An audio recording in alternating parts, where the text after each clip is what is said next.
has not been moving at all. Both sides are kind of getting, frustrated. Yeah. It sucks. In a position to influence and empower other people, for some reason, our league doesn't do that. Everyone wants to be the star. It's just so dumb. Yeah. Dumb. Sophie Cunningham isn't pretending this negotiation looks good. She's basically telling everyone to stop acting like this is normal, because the way it's being played publicly is getting messy fast. CBA is so dumb right now that it's heading towards the lockout. So no progress. No. Just nothing.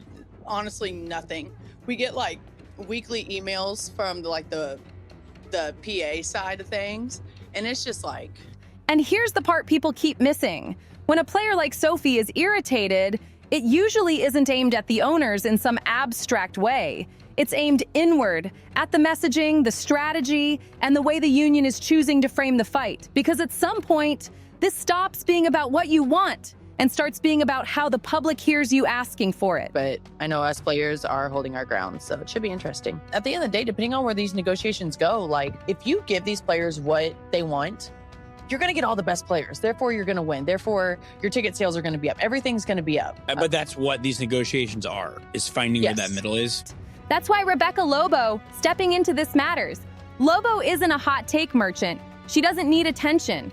When she speaks, it's usually because she thinks the league is at a tipping point and someone needs to be the adult in the room.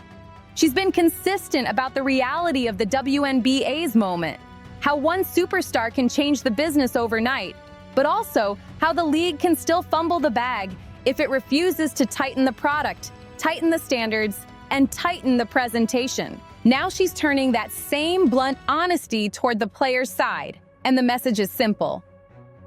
Watch your language, watch your framing, because you can be right about wanting more and still lose the room if you sound out of touch. I want for the players to get absolutely as much as they can get. When a deal is presented that's over $1 million max salary and revenue share, it's called a slap in the face. It's that just use different words. And I'm worried that the players might be getting to a point where they might be losing some of the support from the public.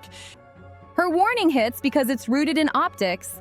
The second you start describing high-end numbers like they're disrespectful, you risk making the average fan tune out. Not because fans hate players, but because fans live in a different reality. And Lobo knows that once the public sympathy slips, leverage slips with it. And the timing matters. With new details swirling, it feels like both sides recognize the runway is shrinking. This isn't headed toward a dramatic victory lap. It's headed toward a moment where somebody has to blink, and the side that's losing the narrative will feel the pressure first. So if you're wondering why voices like Lobo are speaking up right now, it's because they can see what's coming. This negotiation is no longer just about numbers. It's about credibility. And if the players want to win the deal and keep the momentum, they can't afford to lose the audience while they're trying to win the room. Rebecca is clearly pointing back to that now famous Adam Silver moment that's been floating around this whole debate, the one people keep replaying because it captures how tense the money conversation has become. I think we can focus on our players. In the union, we got a proposal from the league, which was honestly a slap in the face. And I think we really have to put an emphasis on the players that are in our league right now. And here's why she thinks it matters. Her concern isn't just about what the players are asking for. It's about how they're asking for it and what that's doing to public perception. Because once the audience starts drifting away from your side, your leverage starts evaporating with it. That's the subtext in what she's saying. Not a lecture, more like a warning. If you're losing the optics battle, you're also losing options. In a negotiation like this, public support is a tool. When fans are behind you, it puts pressure on ownership to move. But when the public starts leaning toward the owners, which almost never happens in sports labor fights, it changes the entire dynamic. A lot of fans trace the shift back to that all-star moment with the "pay us what you owe us" shirts. Not because the message is wrong, but because it landed in a way that felt off to people watching, especially when the product on the court didn't match the intensity of the demand. Even Candace Parker, who tends to view everything through a business lens, basically called out the disconnect. But y'all cannot come out there with those shirts pay us what you owe us. And then do that in the All-Star game. You can't sell urgency and then look unprepared under the spotlight. Fair or not, that's how the public reads it. And hovering over all of it is the uncomfortable truth fans keep saying out loud.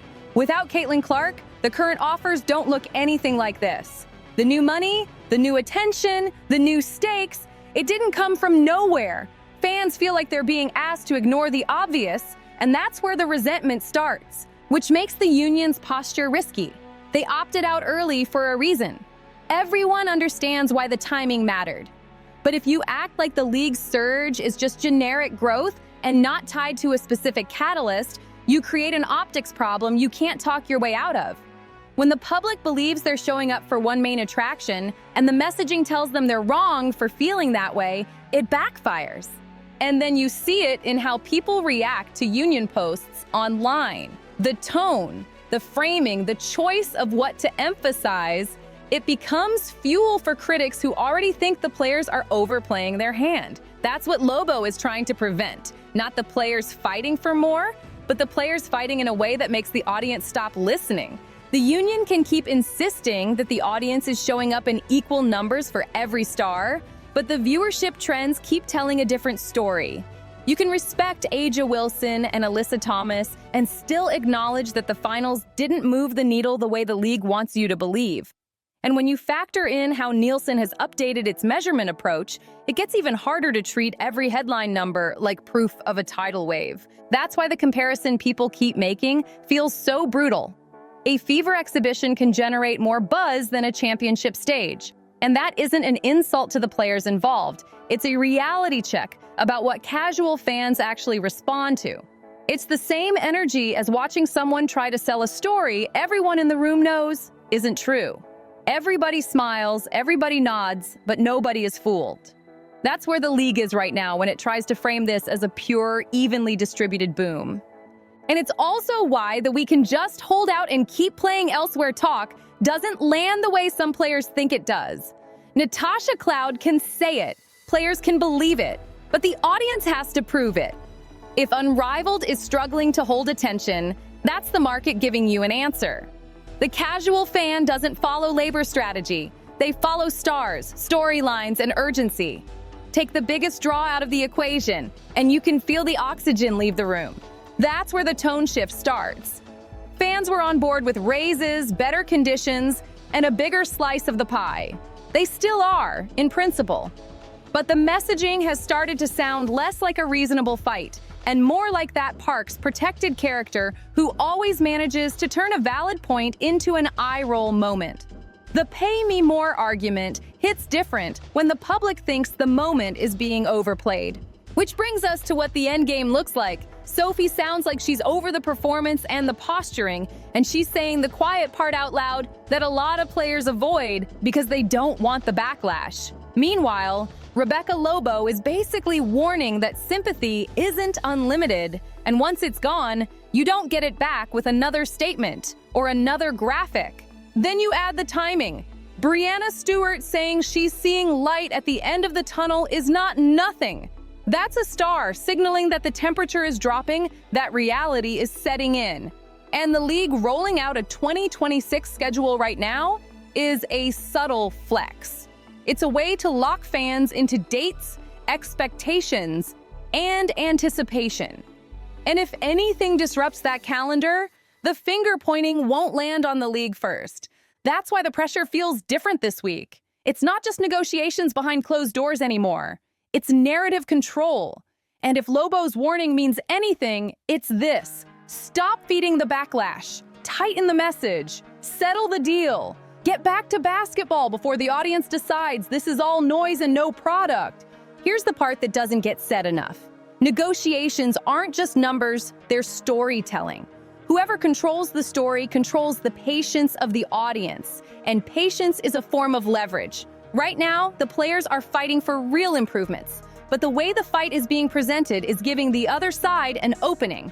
And ownership loves openings, because ownership doesn't have to win the moral argument. They just need the public to feel uncertain, fatigued, or confused. That's when people stop paying attention to the details and start reacting to vibes. Once vibes turn, you can be right on the facts and still lose the room. It's not fair, but it's how mass audiences work. The union's biggest risk is that the messaging starts sounding like a battle between people who already made it versus people who are barely scraping by.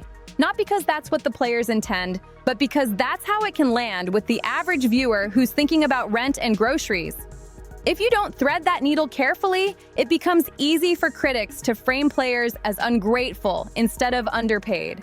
And you can already see that framing spreading online. That's why veteran media voices stepping in matters. When someone like Lobo signals that the rhetoric is slipping, she's not attacking the cause. She's trying to protect it. Strikes me as like the deal that, as you read it, that the owners have on the table for the players. But like, it looks like a pretty amazing deal. And that like, if the players took the deal that's on the table right now, they should feel great about it because it's huge salaries. It is a degree of revenue sharing. It's going to allow the owners to continue to invest in the product. I mean, having a practice facility, having all the things that... She's basically saying, you are asking for more in a moment when the league finally has real momentum. Don't hand your opponents the easiest PR win of their lives. And if you're wondering why this matters so much, it's because both sides are preparing for the possibility of disruption.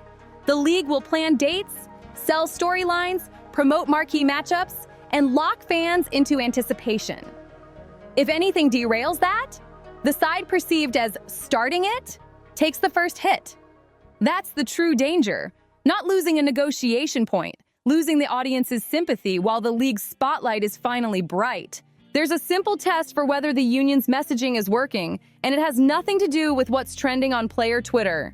The test is whether neutral fans, casual fans, and new fans can repeat your argument in one sentence without rolling their eyes. If they can't, you've got a communication problem, not a labor problem. Because most fans aren't reading proposals. They're not tracking revenue splits. They're not parsing escrow, benefit structures, or scheduling logistics. They're watching from the outside, asking one question: who looks reasonable? The side that looks reasonable gets the benefit of the doubt when the next headline hits. That's why the slap-in-the-face language is so risky. Not because players should accept anything, but because the phrase invites people to compare those numbers to their own lives. The second that comparison starts, you lose control of the conversation. It becomes less about fairness in a growing sports business, and more about how some fans feel personally judged for not understanding the economics of pro sports. And it's not just fans. Sponsors and media partners watch this too. Brands don't like instability. Networks don't like uncertainty. Advertisers don't like messy headlines that force them to pick sides. If you create the impression that the league is headed for chaos, some of the newest money gets cautious, and cautious money moves slower. That's bad for everyone. This is also where the internal divide becomes a real issue. The union has stars with leverage, mid-tier players trying to build long-term security, and fringe players fighting for roster spots. Those groups do not experience risk the same way.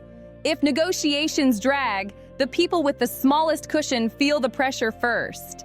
That's how unions fracture, not with drama, but with quiet decisions made for survival. So the question isn't whether the players deserve more. The question is whether their strategy protects the most vulnerable players while still landing in a way the public can understand. If the messaging keeps drifting into a tone that sounds detached from reality, the union will lose external support at the exact moment they need it most.